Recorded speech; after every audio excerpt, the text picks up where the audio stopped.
Nagbabantay Senate President Jesus Cordero ang naging alok ni Senate Minority Leader Coco Pimentel sa ginawang pagbalangkas ng rules sa impeachment trial para kay Vice President Sara Duterte. At ayon kay SP Escudero, nakipag-ugnayan na ang legal team ng Senado kay Pimentel para masimulan ang nasabing proseso.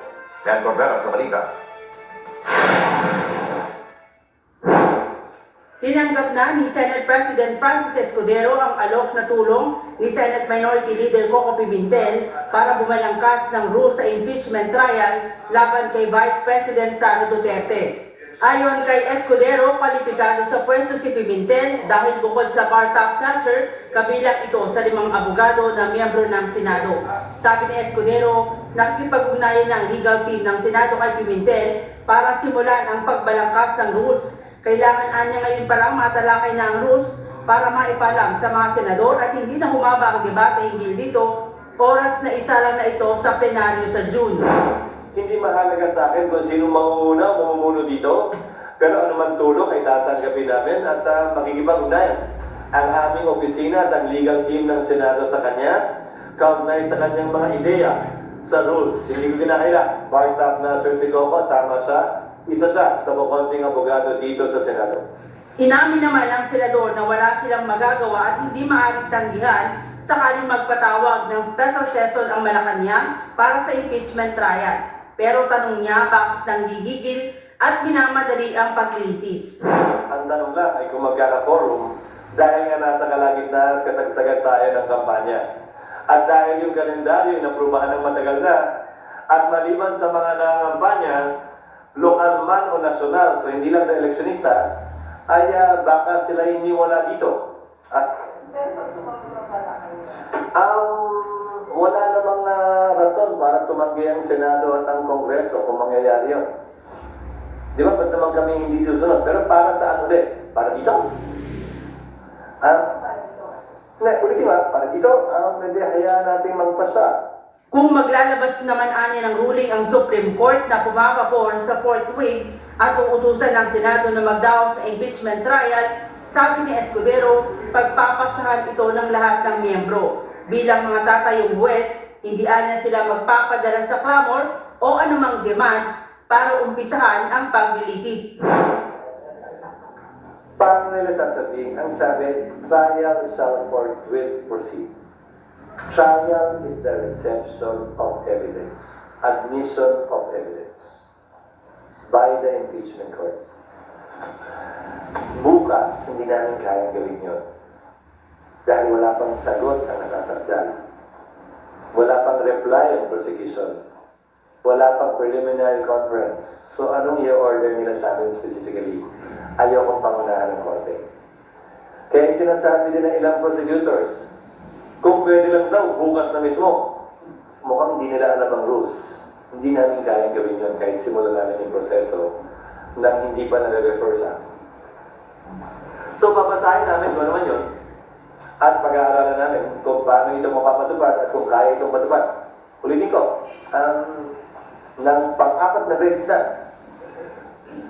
nagdesisyon ng Korte Suprema noon, nag-TRO sa Kamara, huwag niyong ituloy yung impeachment ni Chief Justice Davide. Nagbotohan ng Kamara, tinuloy pa rin nila. Nag-desisyon ng Korte, huwag niyong buksan yung foreign currency deposit account ni Chief Justice Corona. Nag-desisyon ng Senado, galangin natin, sundin natin. So, Senado pa rin bilang impeachment court ang magdedesisyon yan o Senado bilang plenaryo ang magpapasa ng bagay niyan. Kung ako tatanungin, as a general rule, marapat at dapat galangin palagi ng Senado anumang desisyon ng Korte Suprema. Pero sa dulo, pagpapasahan niya ng Senado. Samantala, sinimulan na ang pagkukumpuni at repainting sa mga gagamitin sa impeachment trial, kabilang na dyan ang witness stand. Ann Corbera para sa Mata ng Agila, matatag, matapang, matapat. Samantala, naghain ng petisyon sa Korte Suprema ang isang senior high school teacher para hingin ang paliwanag ng mga magistrado hinggil sa proseso ng impeachment laban kay Vice President Sara Duterte.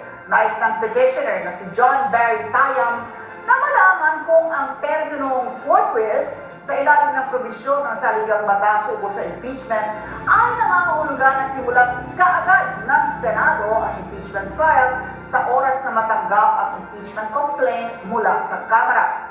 Hiniling din niya sa Supreme Court na tukuyin kung labag ba sa konstitusyon kung may delay sa proseso ang hindi agad na pag-aksyon ng Senado.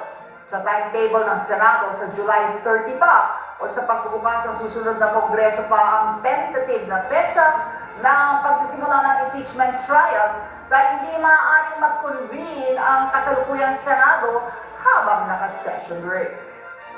I would just like to ask, ano nga ba ibig sabihin ng court win?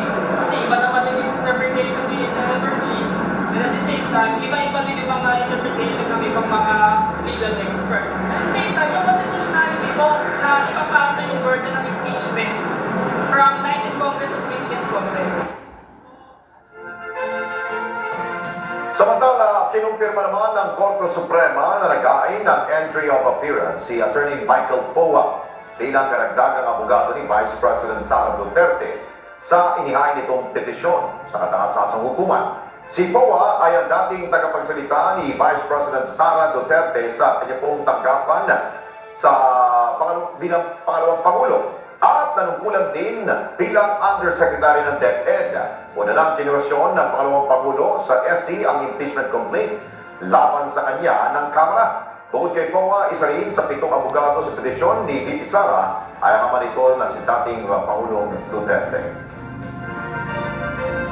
Sa iba pang balita, 2 buwan bago ang eleksyon, lumitaw sa datos po ng Philippine National Police na umakyat na sa 29 unvalidated election-related incidents. Pero sa kabila po niyan, wala pa rin lugar sa bansa na isinasailalim sa command and control.